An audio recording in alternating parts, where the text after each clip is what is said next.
1 اگست 1326 کو دنیا کی ایک عظیم الشان سلطنت کے بانی اور ارطغرل غازی کے بیٹے عثمان خان غازی اس دنیا سے رخصت ہوئے۔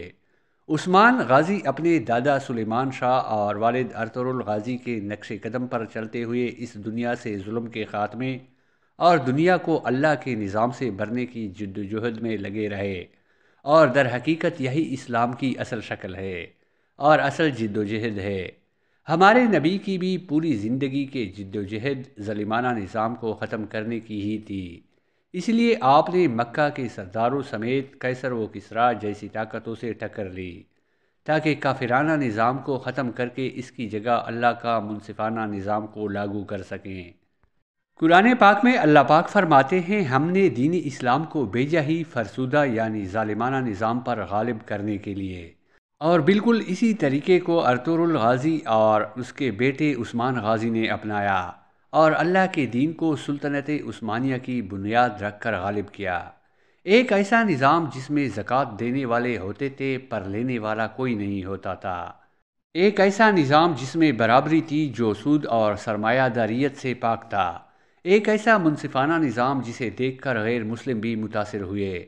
یہی وجہ تھی کہ سلطنت عثمانیہ کے ہاتھوں 10 کروڑ غیر مسلموں نے اسلام قبول کیا۔ یہ وہ نظام تھا جس نے مسلمانوں کو دنیا کی سپر پاور بنایا، جس کو آج کی سپر پاور امریکہ بھی جزیہ دیا کرتا تھا۔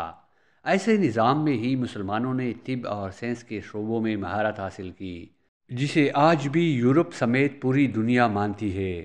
اس کے علاوہ کیا آپ کو معلوم ہے کہ اگر خلافت عثمانیہ نہ ہوتی تو شمالی افریقہ جیسے لیبیا اور تیونس ہسپانیہ کا حصہ بن چکے ہوتے، اور ہم ان کا ذکر ایسے ہی کرتے جیسے اندلس کا کرتے ہیں۔ کیا آپ کو معلوم ہے کہ خلافت عثمانیہ نے عالم اسلام پر 25 بڑے صلیبی حملوں کو پسپا کیا؟ کیا آپ کو معلوم ہے کہ خلافت عثمانیہ نے ہی اندلس کے سقوط کے بعد گاجر مولی کی طرح کٹنے والے مسلمانوں کی مدد کی؟ کیا آپ کو معلوم ہے کہ خلافت عثمانیہ نے مندرجہ ذیل ملکوں کو فتح کر کے عالم اسلام میں شامل کیا، جن میں یوگوسلاویہ، ہنگری، پولینڈ، آلدے روس، بلغاریہ، مقدونیہ، رومانیہ، البانیہ، یونان، یوں خلافت 3 براعظموں میں پھیل گئی۔ کیا آپ کو معلوم ہے کہ خلافت عثمانیہ وہ واحد اسلامی ریاست تھی جس کے خلیفہ کے انتقال پر پورے یورپ کے کلیساؤں کی گھنٹی بجائی گئی اور عیسائی دنیا نے پوپ کی قیادت 3 دن کا جشن اور یوم تشکر منایا؟ کیا آپ کو معلوم ہے کہ آخری با اختیار عثمانی خلیفہ نے فلسطین یہود کو دینے کے بجائے اپنا اقتدار قربان کیا اور کہا کہ اپنے جسم کا ٹکڑا کاٹنا مسلمانوں کی زمین کاٹ کر کسی کو دینے سے زیادہ آسان ہے؟ پیارے دوستو، یہ سلطنت عثمانیہ کی ایک مختصر سی تاریخ تھی۔ انشاءاللہ آنے والے دنوں میں ہم سلطنت عثمانیہ کی ایک تفصیلی ویڈیو پیش کریں گے۔